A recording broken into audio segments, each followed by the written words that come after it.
Alrighty, hey everybody.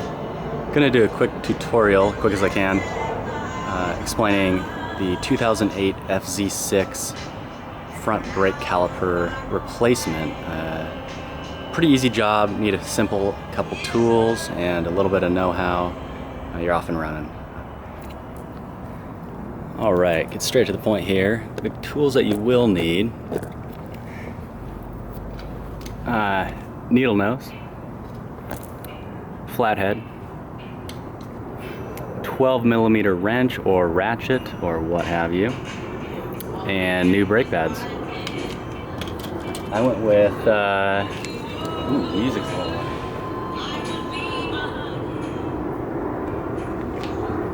EBC brake pads, and I did that because I just wanted to check them out. They got great reviews and I hear good things about them. Honestly, the organic ones that came with the bike lasted 22,000 miles. I'm not a extremely aggressive braker and motorcyclist, lots of commuting and traveling, camping, whatnot, but I still have a lot of respect for the OEMs, which are right here. If you can get a look at that, you can see lots of life really actually left in those guys. And I'm highly impressed with their performance over 22,000 miles.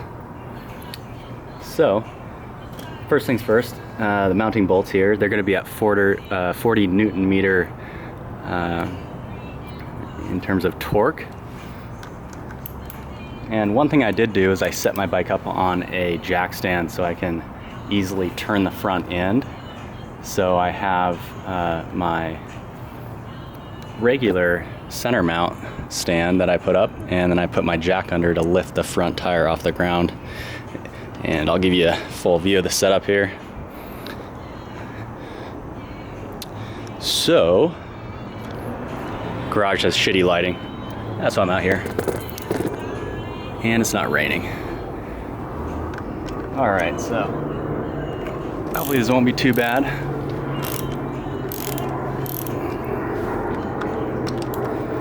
Alright, no problem. So I used to take these most of the way off here, and I do the rest by hand,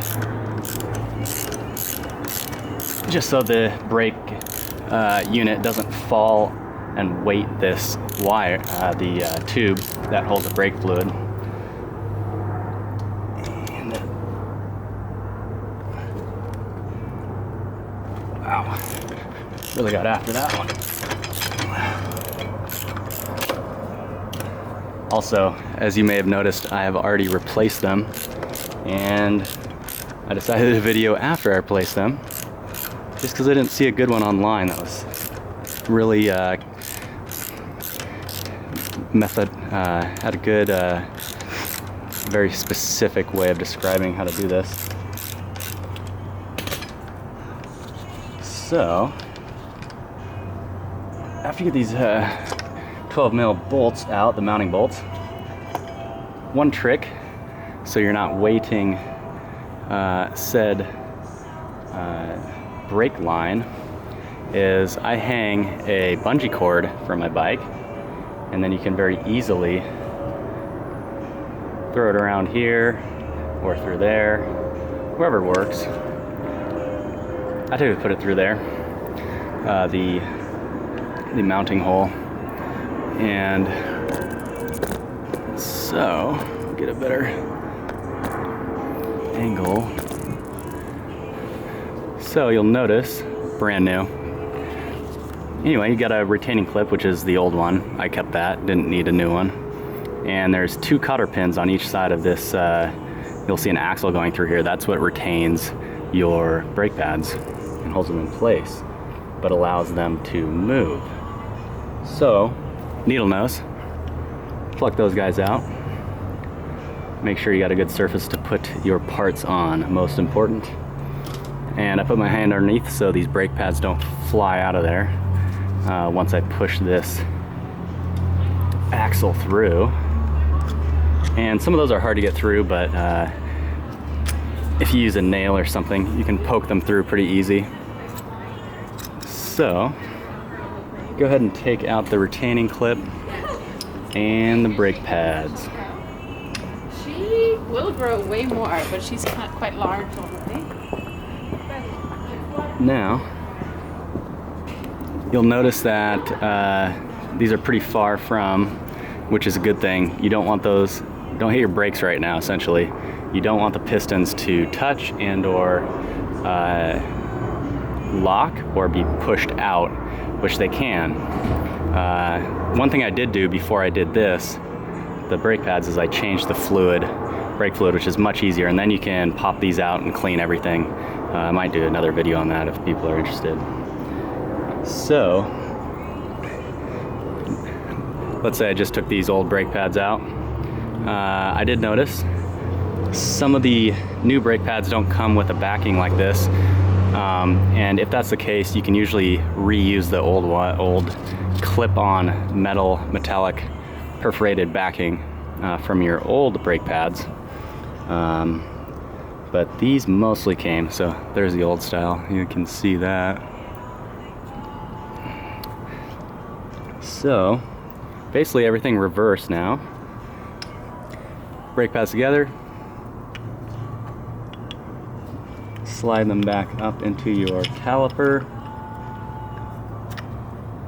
Grab your retaining clip and slot that into place.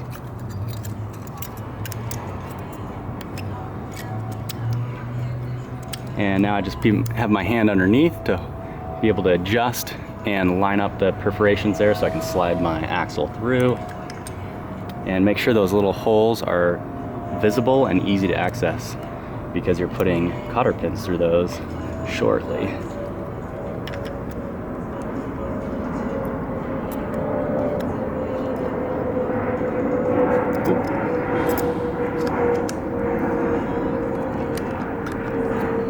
Alrighty, got those in here. And a lot of these you can do by hand. Sometimes you need to get the needle nose back out to feed them in. But that goes in. And next cotter pin up goes through, like so. And one trick here, sometimes if you do hit the brake or you need more room to get these back on your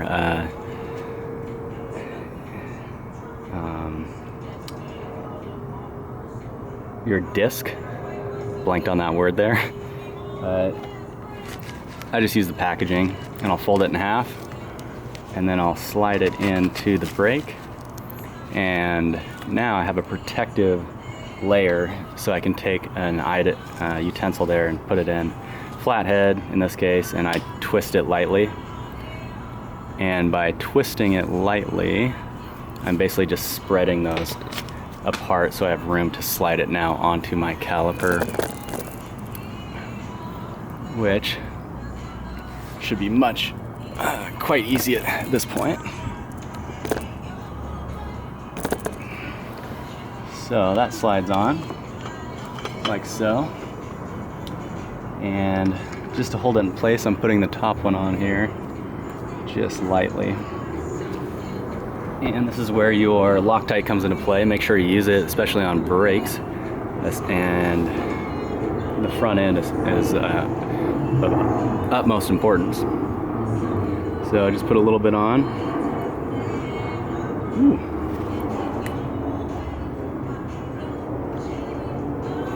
All right.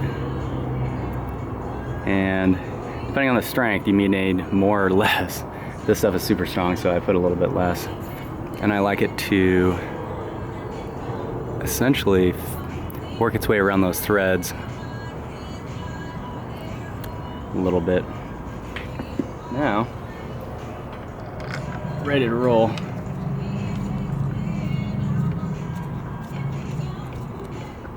Usually can hand tighten those most of the way, but I previously had Loctite on, so I have to break out the wrench. And last one here.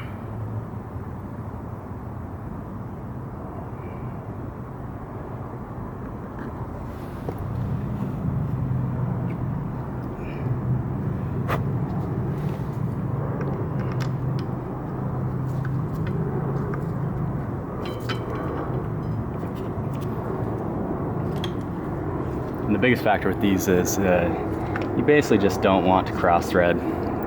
I'm sure you heard that before, but that's the number one enemy of any DIY, is get yourself into a shitload of trouble like that. So once you get these torqued up to spec, make sure you check your specs. You want to check to see that the wheel is moving freely, and then double check to make sure the brake pads are on, aligned, and working in order. I did recently see a video where well, I guess it was a post on like Reddit, where somebody's brake pad or their brake caliper mounting bolts had vibrated out somehow, which I don't know how that could ever happen, but that's pretty insane. But all the more to check, make sure the Loctite and the torque is up to spec. So just actually for a quick visual, if you can see that, there's all the specs to a 2008 FZ6, and have at it. So let's see if this spins. Perfect. And you can hear that slight touch that the brake pads are making there, and that is actually something you want. That's how the brakes will be operating. They'll be lightly touching the surface of the actual disc, but still spinning freely. You'll notice that this little bit of a spin, and the wheel keeps going and going. Anyway, hope that helped, and let me know if you got questions or if you have comments and suggestions. I'd love to hear them. Alrighty.